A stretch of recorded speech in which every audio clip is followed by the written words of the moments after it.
Assalamualaikum warahmatullahi wabarakatuh. Innal hamdalillah nahmaduhu wa nasta'inuhu wa nastahdihi wa nastaghfiruh wa na'udzu billahi min shururi anfusina wa min sayyiati a'malina. Man yahdihillahu fala mudilla lahu wa man yudlil fala hadiyalah. Asyhadu an la ilaha illallah wahdahu la syarika lah wa asyhadu anna sayyidana wa nabiyyana wa habibana Muhammadan abduhu wa rasuluh la nabiyya wa la rasula ba'dah. Allahumma fasalli wa sallim wa barik ala sayyidina Muhammadin miftahi babi rahmatillah adada ma fi ilmillah salatan wa salaman daimaini bidawami mulkillah wa ala alihi wa sahbihi wa man walah. Subhanakallahumma la ilma lana illa ma 'allamtana innaka antal alimul hakim wa tub 'alaina innaka antat tawwabur rahim. Allahumma arinal haqqa haqqan warzuqna ittiba'ah wa arinal batila batila warzuqna ijtinabah wa la taj'alhu 'alaina mushtabihan fanattabi'al hawa. Allahumma 'allimna ma yanfa'una wanfa'na bima 'allamtana wa zidna min ladunka 'ilma, amma ba'du. Hadirin kaum muslimin wal muslimat rahimakumullah. Alhamdulillahirabbil alamin. Kembali kita mengucapkan dan mengungkapkan rasa syukur kepada Allah Subhanahu wa taala dalam kesempatan yang sangat baik dan sangat mulia ini. Alhamdulillah kita diberikan banyak sekali kenikmatan oleh Allah Subhanahu wa taala sehingga kita bisa kembali melaksanakan kewajiban kita menjalankan ibadah salat maghrib berjamaah, dan insyaallah nanti juga kita akan melaksanakan ibadah salat isya. Dan kita alhamdulillah kembali pada kesempatan hari ini akan melanjutkan kajian rutin kita dalam pembahasan ilmu tafsir ayat-ayat hukum, yaitu sebuah ilmu cabang dari ilmu tafsir yang khusus membahas mengenai ayat-ayat yang berkaitan dengan hukum-hukum fikih, yaitu hukum-hukum yang berkaitan dengan amal perbuatan manusia sehari-hari. Pembahasan kita masih berkaitan atau masih melanjutkan pembahasan sebelumnya, yaitu mengenai al-muharramatu minan nisa, perempuan-perempuan yang diharamkan di dalam pernikahan. Judul ini akan membahas ayat-ayat dalam surat An-Nisa dari ayat 19 sampai ayat ke-24. Dalam pembahasan kemarin saya sampaikan bahwa rangkaian 5 ayat tersebut dari 19 hingga 24 sebenarnya tidak khusus membahas tentang perempuan-perempuan atau orang-orang yang dilarang dinikahi saja, tetapi ada 3 pokok pembahasan penting. Yang pertama adalah berkaitan dengan hubungan seorang suami dengan istri dalam rumah tangga. Yang kedua barulah pembahasan tentang perempuan-perempuan yang diharamkan atau dilarang untuk dinikahi. Dan yang ketiga adalah pembahasan tentang nikah mut'ah. Pada pertemuan kali ini yang merupakan pertemuan kedua, kita akan membahas tema yang kedua, yaitu tentang perempuan-perempuan yang diharamkan untuk dinikahi.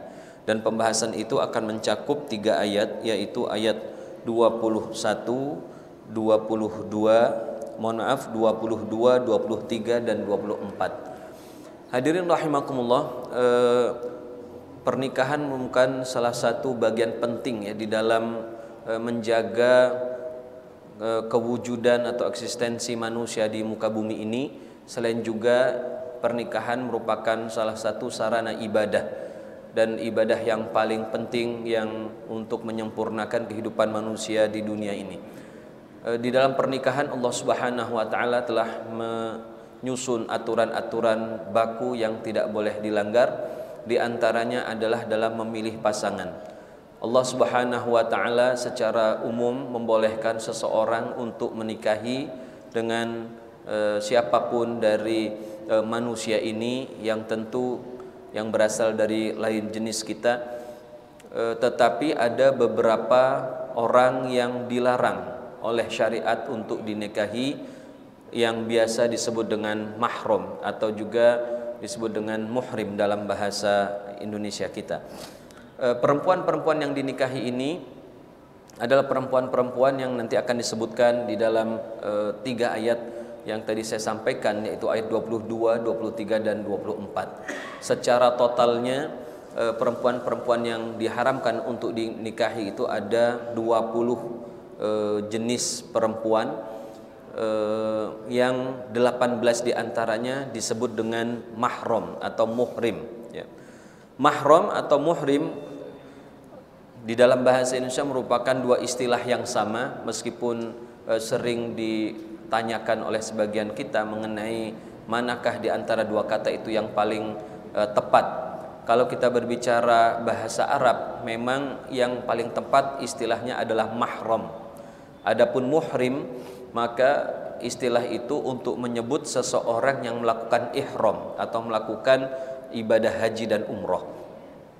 Adapun mahram, maka adalah seorang yang diharamkan, yang maksudnya diharamkan untuk dinikahi.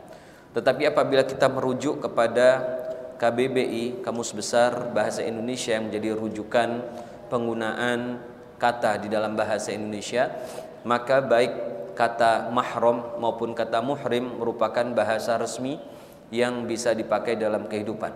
Jadi dalam percakapan bahasa Indonesia, artinya tidak ada masalah dalam bahasa kita menggunakan mahram dan muhrim ini. Nah, rahimakumullah, mahram di dalam ilmu fikih diartikan dengan seseorang yang dilarang untuk dinikahi selama-lamanya. Jadi mahram ini adalah orang-orang baik laki-laki maupun perempuan yang dilarang oleh syariat untuk dinikahi. Tetapi larangan tersebut bersifat abadi, yaitu selama-lamanya. Apabila larangan itu hanya bersifat temporer, maka tidak disebut dengan mahram. Itulah yang nanti akan saya sebutkan, bahwa ada dua di antara 20 perempuan yang tidak boleh dinikahi. Dua orang tersebut adalah dilarang dinikahi dalam waktu-waktu tertentu saja. Adapun bisa dinikahi dalam waktu yang lainnya. Nah, untuk perempuan yang dilarang untuk dinikahi selama-lamanya itu disebut dengan mahram. Nah, mahram ini dibagi menjadi 3. Yang pertama adalah mahram dikarenakan sebab hubungan nasab atau hubungan darah. Yang kedua adalah mahram yang disebabkan karena faktor hubungan pernikahan. Dan yang ketiga, mahram atau yang diharamkan untuk dinikahi karena sebab persusuan, ya, hubungan persusuan antara seorang bayi dengan seorang perempuan. Nah, ditotalkan semuanya ada 18. Hubungan nasab ada 7 orang, dan itu semuanya disebutkan di sini di dalam surat An-Nisa ayat 23. Kemudian 7 orang dari hubungan susu dengan hubungan persusuan, di dalam ayat ini disebutkan ada 2. Kemudian dilarang karena hubungan pernikahan, disebutkan di dalam rangkaian ayat ini ada 4 orang. Rahimakumullah, langsung saja saya akan menyampaikan atau menyebutkan satu persatu di antara perempuan-perempuan yang dilarang untuk dinikahi. Meskipun pembahasan kita adalah tentang perempuan, tetapi bisa kita bayangkan juga atau kita perumpamakan dalam posisi itu sebagai laki-laki. Ya, kalau kita bicara sebagai seorang perempuan, maka kita membayangkan apa yang disampaikan ini sebagai laki-laki. Adapun ketika saat ini saya akan menyampaikan dalam posisi seorang laki-laki yang berbicara tentang pasangan yang tidak boleh dinikahi. Yang pertama, dilarang dinikahi karena faktor nasab. Ada 7 orang. Ya, disebutkan di dalam ayat ini, surat An-Nisa ayat 23, Allah berfirman, "Hurrimat 'alaikum ummahatukum." Diharamkan atas kalian ibu-ibu kalian, wa banatukum, anak perempuan kalian, wa akhawatukum, saudara perempuan kalian, wa ammatukum, dan bibi kalian dari saudara ayah, dari jalur ayah, wa khalatukum, dan bibi kalian dari jalur ibu atau saudara ibu, wa banatul akhi, anak perempuan dari saudara laki-laki, ya, yaitu keponakan, ya, anak perempuan dari saudara laki-laki yaitu keponakan, wa banatul ukhti, dan anak perempuan dari saudara perempuan. Ini juga keponakan, tapi dari saudara perempuan. Jadi ada 7 yang disebutkan oleh Allah Subhanahu wa taala dari sebab nasab atau hubungan darah. Yang pertama adalah ummahatukum, ibu kalian. Yang dimaksud dengan ibu di sini adalah seorang perempuan yang melahirkan kita. Jadi itulah ibu yang dimaksud dilarang untuk dinikahi. Hukumnya haram seorang anak menikahi perempuan yang melahirkannya sendiri. Ya. Adapun ibu yang dalam bahasa kita juga biasa disebut ibu, misalnya ada ibu mertua, ada ibu angkat, maka tidak dimaksudkan di dalam ayat ini. Untuk ibu mertua maka itu juga termasuk mahram, tetapi nanti disebabkan karena faktor yang ketiga, yaitu hubungan pernikahan. Akan disebutkan juga di dalam ayat 23 dari surat An-Nisa ini. Adapun ibu angkat maka itu tidak ada secara hukum Islam, tidak ada istilah yang disebut dengan ibu angkat. Dahulu di zaman jahiliyah memang ada sistem pengangkatan anak yang apabila hubungan itu telah dilakukan, maka anak yang diangkat itu dinyatakan seperti anak kandung, sehingga anak angkat itu akan diberikan nasab dari seseorang yang mengangkatnya sebagai anak, dan juga mendapatkan hak-haknya yang lain yang berkaitan dengan nasab. Di antaranya adalah perwalian, mendapatkan waris, dan lain sebagainya. Tetapi hubungan seperti itu kemudian dibatalkan oleh Islam. Tidak ada yang boleh melakukan pengangkatan terhadap anak atau terhadap orang lain ya di dalam Islam. Kalau ada seorang yang sekedar mengasuh seorang anak ya, atau dalam bahasa kita adopsi ya, maka hal itu tetap sangat dianjurkan. Seorang yang mau mengasuh atau memelihara anak orang lain yang tidak mampu, maka hal itu sebuah perbuatan yang sangat mulia. Tetapi bagaimanapun dalam hubungan itu ya, hubungan seseorang yang memelihara atau mengasuh anak orang lain, maka tetap secara nasab mereka berdiri sendiri. Orang yang mengasuh anak orang lain tetap dia sebagai orang asing dilihat dari pandangan anak yang diangkatnya atau yang diasuhnya tersebut.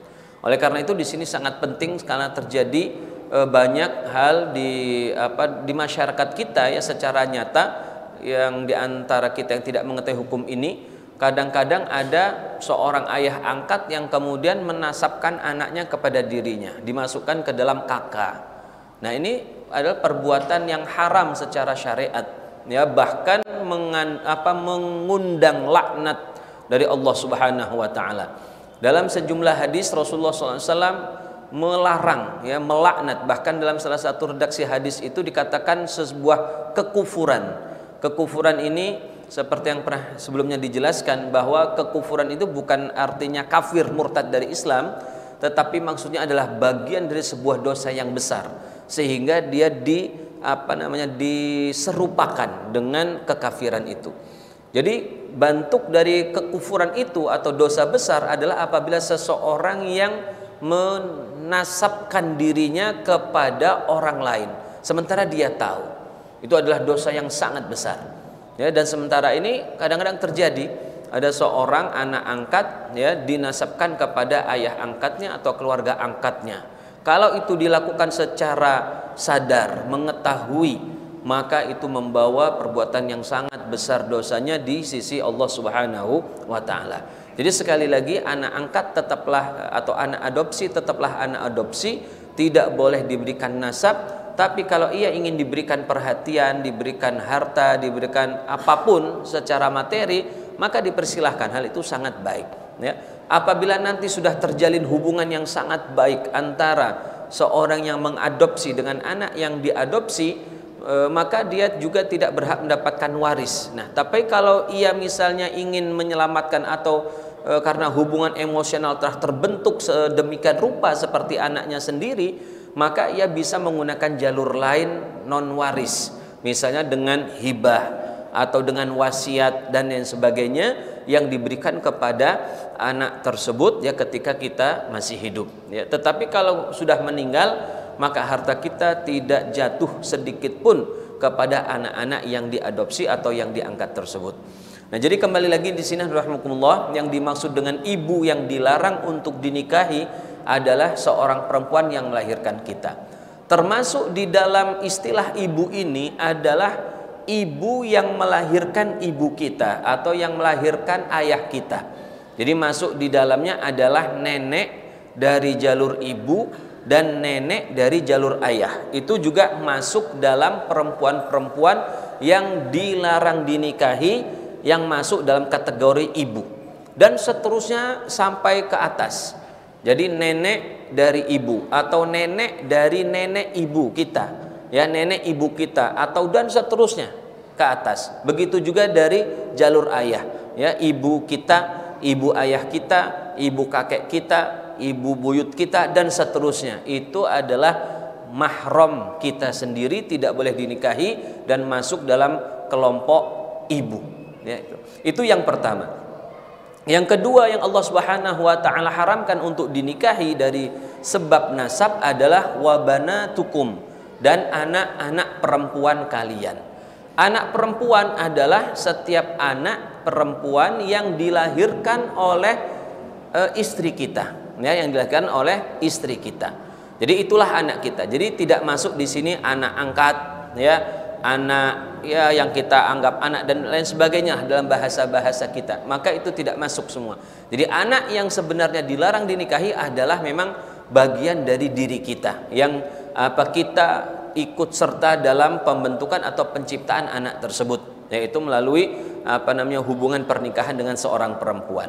Dan juga masuk di dalamnya adalah semua anak perempuan yang dilahirkan oleh anak-anak kita, cucu-cucu perempuan, cucu perempuan dari anak perempuan kita, ya, cicit dari anak perempuan, itu masuk dalam anak perempuan yang dilarang dinikahi. Begitu juga anak atau cucu perempuan dari anak laki-laki juga sama saja. Jadi seluruh cucu perempuan ke bawah itu adalah mahram kita dan tidak boleh untuk dinikahi. Yang ketiga yang Allah Subhanahu wa taala haramkan adalah wa akhawatukum, dan saudara perempuan kalian. Saudara perempuan kita adalah seorang perempuan yang sama-sama dilahirkan oleh ibu kita, ya, sama-sama dilahirkan oleh ibu. Jadi satu berasal dari satu kandungan atau ikut serta di dalamnya ibu kita atau ayah kita, salah satu orang tua kita. Ya, jadi bisa saudara ini mencakup saudara kandung dalam bahasa kita, yaitu perempuan yang ayah ibunya sama dengan ayah ibu kita, atau seorang perempuan yang ayahnya saja sama dengan ayah kita, atau biasa disebut dengan saudara perempuan seayah, ya, saudara perempuan seayah, ya. Misalnya si laki-laki ini menikah dengan dua orang perempuan, dari istri pertama punya anak perempuan atau laki-laki, dari istri kedua punya anak perempuan, maka anak laki-laki dan perempuan itu tidak boleh dinikahi karena apa? Saudara dengan ayah kita. Jadi saudara seayah. Atau memiliki hubungan dari ibu atau saudara seibu. Jadi kita punya ibu pernah menikah dengan dua orang laki-laki, ya, pernah menikah dengan dua orang laki-laki. Maka dari laki-laki pertama melahirkan diri kita, dari laki-laki kedua melahirkan anak perempuan. Maka anak perempuan itu artinya saudara seibu. Jadi saudara baik sekandung, seayah ataupun seibu, maka semua itu dilarang untuk dinikahi selama-lamanya dan termasuk mahram. Kemudian yang keempat yang diharamkan berdasarkan nasab juga adalah wa ammatukum, bibi yang saudara ayah, ya.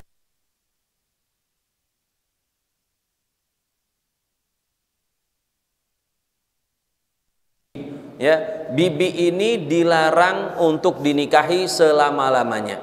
Nah, termasuk dalam bibi kita ini adalah dalam jalur ke atas, ya. Tadi seperti saya gambarkan, ibu dan seterusnya ke atas dilarang dinikahi. Begitu juga bibi dan seterusnya ke atas. Semua yang masuk kategori bibi kita sampai terus ke atas, ya.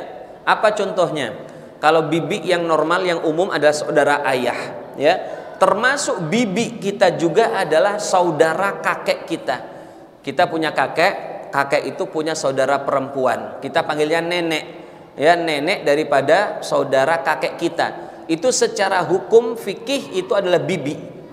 Ya, secara hukum fikih itu adalah bibi saudara kakek, ya. Begitu juga kita punya buyut, gitu ya, laki-laki, dia punya saudara perempuan, itu juga statusnya adalah bibi kita, ya, statusnya bibi kita, juga dilarang untuk dinikahi selama-lamanya. Nah, ini yang keempat. Jadi saudara perempuan ayah kita, atau saudara perempuan kakek kita, atau saudara perempuan buyut kita, dan seterusnya. Kemudian hampir sama dengan yang nomor 4 ini, yaitu bibi saudara ayah. Yang kelima adalah wa khalatukum, bibi dari saudara ibu, ya, bibi dari saudara ibu. Jadi ibu kita punya saudara perempuan, maka adalah mahram kita, ya, mahram kita seperti ibu kita sendiri.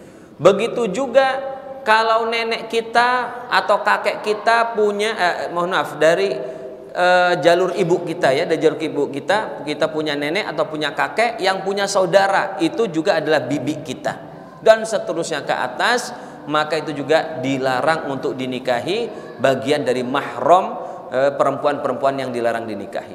Kemudian yang keenam, yang dilarang dinikahi secara nasab adalah wa banatul akhi, dan anak perempuan dari saudara laki-laki kalian. Anak perempuan dari saudara laki-laki. Kita punya saudara laki-laki, dia punya anak perempuan. Anak perempuan itu dilarang dinikahi. Statusnya adalah dalam bahasa kita keponakan, ya. Keponakan dari saudara kita yang laki-laki. Itu bagian dari mahram. Kemudian yang terakhir nomor 7 adalah wabanatul ukhti, anak perempuan dari saudara perempuan. Kita punya saudara perempuan, dia punya anak perempuan, keponakan perempuan dari saudara kita atau adik kita yang perempuan. Itu juga bagian dari mahram. Itulah 7 perempuan yang mahram dari nasab. Jadi kita punya nasab keluarga besar, ya, hadirin, cuma 7 yang dilarang untuk dinikahi.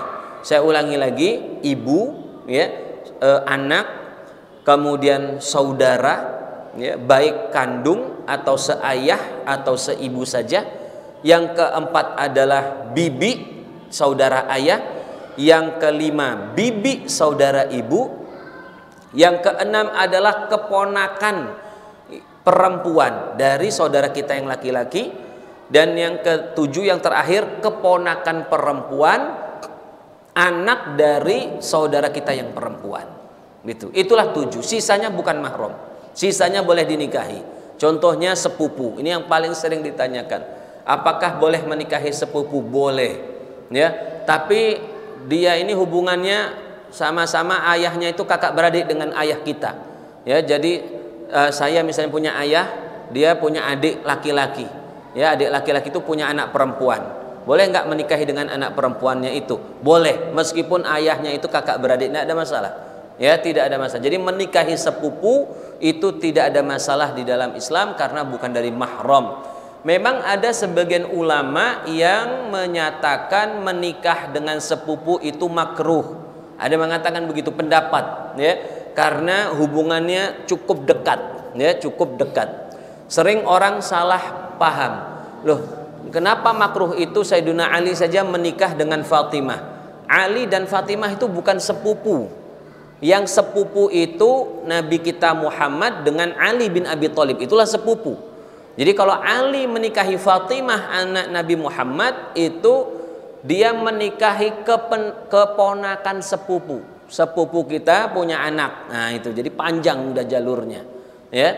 Tapi sekali lagi hadirin, ya, di masyarakat kita ada sebagian, bahkan sebagian masyarakat yang biasa sekali menikahkan antar sepupu. Itu secara hukum tidak ada masalah, ya, tidak ada masalah sama sekali. Nah, inilah hubungan perempuan yang dilarang dinikahi dari jalur nasab. Yang kedua, perempuan yang dinikahi dari jalur persusuan. Persusuan itu ada seorang bayi yang disusukan kepada perempuan yang bukan ibunya sendiri. Ya, seorang bayi yang disusukan kepada perempuan yang bukan ibunya sendiri. Ketika persusuan itu terjadi dan memenuhi syarat, ya, maka si anak yang disusukan itu dianggap anak terhadap perempuan yang menyusuinya, yang disebut dengan anak susuan. Anak susuan itu seperti anak kandung. Rasulullah SAW mengatakan, yahrumu minar radha'i ma yahrumu minan nasab. Diharamkan, ya, misalnya berlaku hukum keharaman menikah berdasarkan sebab penyusuan sesuai dengan apa yang diharamkan dalam pernasapan atau hubungan nasab atau hubungan darah itu. Jadi kalau ada seorang anak disusukan kepada perempuan dan memenuhi syarat, maka si anak itu sudah jadi anak dari perempuan yang disusuinya, maka dia tidak boleh dinikahi dan bagian dari mahram. Apa syarat seseorang itu bisa menjadi mahram melalui persusuan? Syarat yang pertama, anak tersebut, ya, menyusui sebanyak 5 kali susuan, minimal 5 kali susuan yang mengenyangkan. 5 kali susuan yang mengenyangkan. Jadi syaratnya minimal 5. Syaratnya minimal 5 kali menyusu. Menyusu itu, ya, adalah sampai batas mengenyangkan. Mengenyangkan itu maksudnya kalau si bayi itu sudah disusui, ya, lalu kenyang, tandanya dia itu kenyang kalau dia akan melepaskan sendiri dari susu ibunya itu, ya. Atau kalau dia dipindah, ya, kepada yang lain, kepada bagian yang lain, maka dia menolak, nggak mau melanjutkan. Akhirnya dia sudah kenyang atau dia tertidur sampai kenyang, ya, seperti itu. Tapi kalau tidak mengenyangkan, susu sebentar dilepas, susu sebentar dilepas, itu nggak dihitung karena tidak mengenyangkan. Jadi yang dihitung itu adalah susuan sampai mengenyangkan, dan itu minimal 5 kali susuan. Kalau kurang dari 5, tidak terjadi hubungan pengharaman, tidak menjadi mahram, tetapi makruh. Misalnya ada seorang bayi, kejadian seperti ini bisa terjadi dan banyak terjadi, disusui kepada seorang perempuan hanya beberapa kali saja. Ya, misalnya kan sekarang ini ada ibu yang punya kelebihan susu kemudian hibahkan kepada yang lain, gitu ada, ya. Ya, ada yang masalah karena susunya tidak keluar lalu dia menerima hibah dari susu yang lain. Seperti itu tidak apa-apa, bagus karena kita menolong, tetapi kalau itu dilakukan harus dicatat siapa pemberi susu itu dan di jumlah berapa volume susu yang diberikan kepada si anak. Kalau sampai 5 kali, artinya anak ini harus kita tandai dia ini adalah anak susuan dari seorang yang memberikan kita susu. Harus dicatat itu, karena apa? Nanti konsekuensinya banyak. Nanti ketika sudah dewasa, ibu susuan itu punya anak, ini saudaranya, ini kan kita bahas sekarang. Tidak boleh dinikahkan dengan anak dari ibu susuannya. Maka harus dicatat, hadirin, kalau kita menerima susu dari orang lain untuk anak kita, ya, jangan sembarangan. Kok ribet amat begitu? Itulah Islam. Bagaimana Islam ini menjaga nasab, hubungan itu sangat penting. Ya, jadi nggak sembarangan. Islam itu siapa saja boleh minum, siapa saja boleh minum, nggak begitu. Ya, jadi memang bagian bahkan dalam syariat ada 5 komponen penting yang dijaga di dalam Islam. Salah satunya adalah nasab. Ya, ada akal, ada harta, ada jiwa. Salah satunya nasab. Nah, memang nasab ini sangat krusial sekali di dalam Islam. Nah, jadi kembali lagi, yang syarat pertama 5 kali susuan. Yang kedua, susuan itu terjadi untuk anak yang di bawah usia 2 tahun. Kalau di atas 2 tahun, ya, maka tidak menimbulkan hubungan pengharaman nasab. Jadi dia minimalnya itu 0 sampai 2 tahun. Makanya kan ini candaan juga, ya. Seorang yang, mohon maaf ya, suami, ya, kadang-kadang kan ya mungkin kita sudah suami yang mengambil susu dari istrinya. Ya, apakah itu kemudian dianggap suami itu adalah anak susuan dari istrinya? Tidak, ya, meskipun dia minum susu dari si istri, atau dia misalnya ada gelas itu isinya susu, dikira susu sapi, ya, lalu diminum oleh orang tersebut, ternyata susu manusia. Ya, apakah itu kemudian menjadi haram? Kalau dia usianya di bawah 2 tahun, ada kemungkinan terjadi pengharaman. Tapi kalau di atas di atas 2 tahun ya, maka tidak terjadi pengharaman sama sekali. Jadi pengharaman itu hanya terjadi kalau di bawah 2 tahun ya gitu.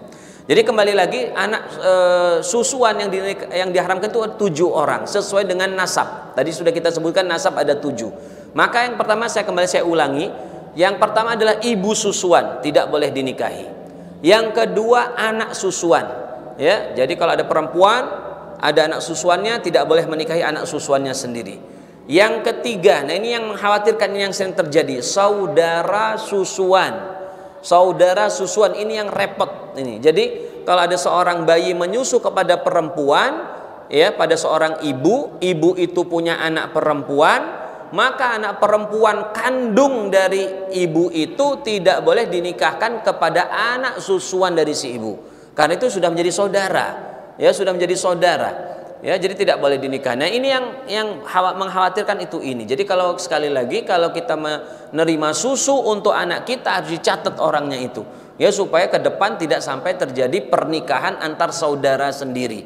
Ya, karena ini akibatnya sangat fatal. Ya, pernikahan dengan saudara itu statusnya mohon maaf zina, karena dilarang untuk melakukan itu. Bahkan buruk sekali, lebih daripada perzinahan. Ya. Kemudian yang keempat adalah bibi. Ya, bibi saudara ayah susu. Bibi yang merupakan saudara perempuan ayah susuan kita. Misalnya si bayi menyusu kepada perempuan. Perempuan ini kan punya suami. Suami si perempuan ini ayah statusnya terhadap bayi tersebut. Ya, kalau si ayah susuan itu punya saudara perempuan, itulah bibi susuan, tidak boleh dinikahi. Ya. Begitu juga yang kelima, bibi dari ibunya. Ibu susuannya punya saudara perempuan, tidak boleh dinikahi dengan anak susuan. Ya. Yang keenam, keponakan saudara susuan. Seperti gambaran tadi, mungkin agak jelimet sedikit Pak. Kalau kita nggak hafal baik-baik. Keponakan saudara laki-laki susuan. Si bayi punya saudara susuan. Saudara susuannya ini punya anak perempuan, tidak boleh dinikahi oleh si bayi itu karena masih keponakannya, ya, keponakan susuan. Begitu yang terakhir, yang ketujuh, keponakan perempuan dari saudara perempuan susuan. Jadi ada 7, sama persis seperti nasab. Saya ulangi lagi, ibu, ya, nasab tadi ya, ibu, anak, saudara, bibi saudara ayah, bibi saudara ibu, ponakan dari saudara laki-laki, ponakan dari saudara perempuan, seperti itu. Yang terakhir, yang dilarang berdasarkan mahram karena sebab pernikahan ada 4 orang. Ya, ada 4 orang. Yang pertama adalah istri bapak kita sendiri. Misalnya kita punya ayah. Ayah kita ini menikah dengan beberapa orang perempuan. Ya, maka istri-istri bapak itu adalah mahram kita, seperti ibu kita sendiri. Ya, tidak boleh dinikahi. Ya, tidak boleh berbeda dengan kemarin kisah bangsa Arab jahiliyah yang mereka menikahi istri bapaknya sendiri. Ya, tentu itu sudah dibatalkan, diharamkan, sebuah keburukan yang luar biasa. Ya, lebih buruk dari zina. Kalau zina, Allah Subhanahu wa taala berfirman dalam Al-Qur'an surat Al-Isra, "Wala taqrabuz zina." Jangan kalian dekati zina. Innahu kana fahishatan. Karena itu sangat buruk. Wa sa'a sabila, dan sejelek-jeleknya jalan. Jadi diharamkan dengan celaan 2 kali. Perbuatan sangat buruk, nista, dan sejelek-jeleknya jalan. Kalau menikahi istri ayah itu 3 celaannya. Wala tankihu ma nakaha abaukum minan nisa. Jangan kalian menikahi apa yang telah dinikahi oleh ayah kalian. Ya, innahu kana, sesungguhnya itu fahishatan wa maqtan wa sa'a sabila. Fahisyah, nista, maktan, mengundang murka, wa sa'a sabila, dan jalan yang jelek. Jadi 3, jadi sangat buruk, ya, melebihi zina. Oleh karena itu hati-hati terhadap, memang kalau zaman sekarang sudah tidak ada ya, tapi itu tradisi yang sangat buruk. Pertama istri ya, ayah kita. Yang kedua, ibu mertua. Disebutkan di dalam di dalam ayat 23, wa ummahatu nisaikum, ibu dari istri kalian. Ibu dari istri, kita punya istri, istri itu punya ibu. Dan sekali lagi ibu istri ini adalah yang melahirkan si istri kita, bukan ibu angkat, bukan ibu macam-macam, ya. Ibu yang melahirkan istri kita. Nah, sebagian masyarakat ada yang misalnya mengatakan saudara mertua itu kadang-kadang menganggap kita menantunya sendiri. Oh, ini mantu saya. Padahal bukan mantu beneran, tapi mantu suami daripada ponaannya, kan begitu. Dianggap mantunya sendiri. Itu kalimat secara istilah bahasa kita, bahasa Indonesia mungkin betul, ya. Mungkin, tapi secara hukum syariat itu bukan mantu. Ya, yang mantu itu adalah kalau dia adalah orang tua dari istri kita sendiri. Jadi ibu dari istri hukumnya mahram. Yang ketiga, mantu kita. Kalau tadi kan mertua, ya, ibu mertua. Kalau yang ketiga ini mantu. Istilahnya apa? Istri anak kita sendiri. Dalam Al-Qur'an di sini surat An-Nisa 23, wa halailu abnaikum, dan istri-istri anak kalian. Itu mahram. Ya, dan mantu ini rahimakumullah serta mertua merupakan pengharamannya selama-lamanya seperti mahram yang lain. Makanya kalau misalnya ada seorang laki-laki menikahi perempuan lalu dia bercerai, maka itu ada namanya mantan suami, ada mantan istri. Tetapi status mantu terhadap mertua kita itu tidak pernah terhapus, tidak pernah terjadi. Tidak ada yang namanya mantan mertua, itu nggak ada. Mantan mertua kita tetap mertua kita dan tetap merupakan mahram kita, dan kita diminta untuk terus membina silaturahmi seperti ibu kita sendiri, seperti mantu anak kita sendiri kalau itu mantu, ya, selama-lamanya. Yang terakhir ada, nah ini yang sering, yang terakhir dalam bahasa kita anak angkat atau anak tiri, ya, lebih tepatnya anak tiri. Dalam Al-Qur'an disebutkan yaitu anak yang di bawah istri. Wa rabaibukumul allati fi hujurikum min nisaikum allati dakhaltum bihinna. Anak perempuan dari istri kalian yang kalian campuri istri itu. Itu jadi anak tiri yang ibunya kita campuri, kita nikahi lalu dicampur. Tapi kalau sekedar menikah saja akad belum dicampur, maka anak tiri itu masih belum mahram, masih orang lain. Jadi supaya menjadi mahram syaratnya dua, ibunya diakad, setelah diakad, ikat nikah maksudnya, lalu dicampur, ya, lalu dicampur. Kalau belum dicampur, cuma sekedar akad, lalu cerai antara laki-laki dan janda tersebut, maka anak si janda masih bukan mahram, ya. Misalnya nih janda, ya, baru nikah, kemudian sudah selesai akad nikah, ditunjukkan anak gadis ini anak gadis saya. Nah, lebih cantik dari ibunya. Ibunya dicerai, anaknya dinikah. Secara hukum boleh, meskipun dia kurang ajar, ya. Tapi secara hukum boleh, secara hukum boleh. Jadi anak tiri itu menjadi mahram kalau ibunya sudah dicampuri. Nah, ini sering ditanyakan juga, bagaimana menikahkan antar dua anak tiri? Janda punya anak perempuan, duda punya anak laki-laki. Ini janda duda nikah, anaknya kan sama-sama tiri, ya. Ini bukan mahram. Jadi kalau dinikahkan malah lebih bagus, ya. Jadi semuanya jadi satu keluarga besar seperti itu. Itulah 4 orang daripada yang mahram karena sebab pernikahan. Saya ulangi lagi, istri dari bapak, yang kedua mertua, yang ketiga menantu, yang keempat anak tiri. Ya, ini adalah semuanya mahram. Kamu totalnya semua ada 18 tadi. 7 dari nasab, 7 dari susuan, 4 dari pernikahan, ya, totalnya ada 18, ya. Ditambah 2 yang terakhir yang diharamkan untuk dinikahi. Yang pertama adalah ini, yang 2 terakhir ini keharaman temporal, hanya sewaktu-waktu saja, bisa dibatalkan. Yaitu yang pertama, menikahi saudara istri, ya, atau dalam Quran disebutnya wa antajma'u bainal ukhtaini, dan kalian mengumpulkan antara perempuan kakak beradik. Tidak boleh, hukumnya haram. Kalau sudah menikahi kakaknya, tidak boleh ketika kakaknya masih dalam hubungan pernikahan lalu orang itu menikahi adiknya.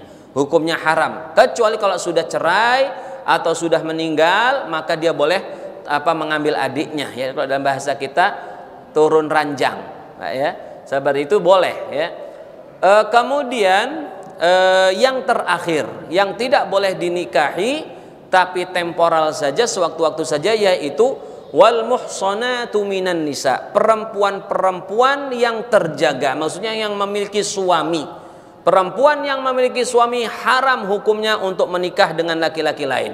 Dan ini masih terjadi di masyarakat, hadirin. Ada suami istri ribut, ya, pisah, tapi belum jatuh kalimat cerai, belum ada talak juga dari pengadilan, satu pergi kemana, satu entah kemana. Yang istri ini secara status dia masih istri sah dari laki-laki yang dia pernah nikahi dulu itu, karena pernikahannya belum diputus, lalu dia menikah dengan laki-laki lain. Naudzubillah, ini hukumannya sebagai perzinahan, ya. Kalau dia mau menikah, dia harus putuskan dulu melalui mulut orang laki-laki yang menikahinya itu, atau kalau nggak ketemu, ini sering terjadi seperti itu, kalau nggak ketemu atau si laki-laki nggak mau naikkan masalah itu ke pengadilan agama, maka hakim yang akan mengeluarkan kata talak, baru dia boleh menikah, ya. Itulah 20 orang yang Allah Subhanahu wa taala sebutkan, ya, dalam Al-Qur'an dan juga dalam hadis-hadis Rasulullah sallallahu alaihi wasallam, ya, yang berkaitan dengan perempuan-perempuan yang haram untuk dinikahi, ya. Nah, ini perlu kita jaga dan harus kita hafal, karena masih banyak kejadian, ya, orang-orang yang menikahi terhadap keluarganya sendiri, dan itu adalah sesuatu yang sangat-sangat buruk.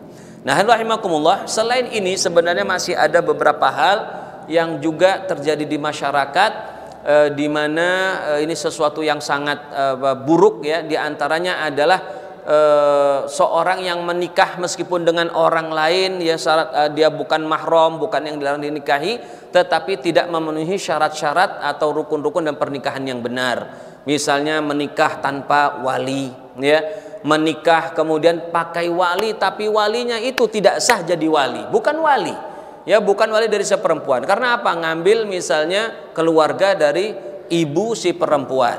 Wali itu harus dari keluarga laki-laki, ya, wali itu harus dari keluarga laki-laki, aturannya seperti itu, ya. Sementara dia ngambil dari laki-laki. Begitu juga yang kita harus hati-hati, yang zaman sekarang juga terjadi, naudzubillah, ya, mudah-mudahan kita dijauhkan, yaitu mengenai masalah anak-anak yang terlahir di luar nikah. Ini sangat-sangat bahaya kalau kita tidak hati-hati. Anak yang terlahir di luar nikah, maka dia tidak membawa nasab ayah biologisnya, meskipun ayah biologis itu setelah terjadi pembuahan lalu menikahi si perempuan yang dizinahinya, ya, itu tidak membawa, dia akan mendapatkan hak nasab, karena nasab itu adalah hak Allah, dan Allah berikan kepada sebuah hubungan yang dinyatakan baik atau sah menurut syariat. Maka ketika hubungan itu tidak sah secara syariat, Allah tidak akan kasih dia hak nasab, ya, tidak dikasih hak nasab. Makanya harus hati-hati, ya. Yang menjadi problem apa? Yang menjadi problem ketika kita tidak tahu, atau kita pura-pura tidak tahu. Lebih buruk lagi, sengaja disembunyikan. Ada seorang menikahi perempuan yang sudah dizinahinya dan sudah secara klinis terbukti dia hamil, ya, sudah hamil. Maka anak itu bukan anak si laki-laki, meskipun dia yang secara biologis dia ayahnya. Nah, ketika menikah, ini problemnya. Ketika menikah si laki-laki, karena dia bukan merupakan ayah si anak perempuan itu yang hasil dari perzinahan, maka dia tidak boleh menikahkan. Kenyataannya masih banyak dari orang tua yang seperti itu menikahkan anak sendiri karena malu, kalau dia kok nggak dinikahkan, ya, yang menikahkan ke orang lain dan lain sebagainya. Pertanyaan dia malu, akhirnya dia menikahkan. Itu pernikahan tidak sah, hadirin. Ya, karena apa? Yang menikahkan artinya bukan walinya.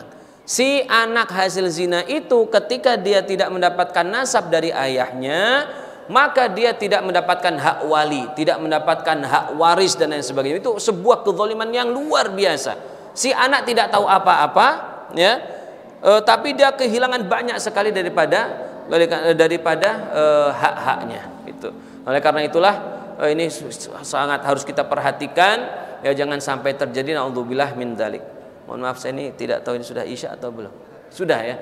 Baiklah, rahimakumullah, demikianlah kajian kita pada hari ini. Mudah-mudahan apa yang disampaikan bermanfaat bagi kita, dan mudah-mudahan Allah SWT menjaga kita, menjaga keluarga kita, dan orang-orang di sekitar kita yang kita cintai dari semua keburukan zaman ini, akhir zaman ini, maupun orang-orang yang ada di akhir zaman ini. Dan mudah-mudahan kita bisa menjadi seorang yang selalu istiqamah dan ketaatan dan ibadah kepada Allah Subhanahu wa taala. Mohon maaf atas kekurangan. Aku qouli hadza wa astaghfirullah li wa lakum. Wassalamualaikum warahmatullahi wabarakatuh.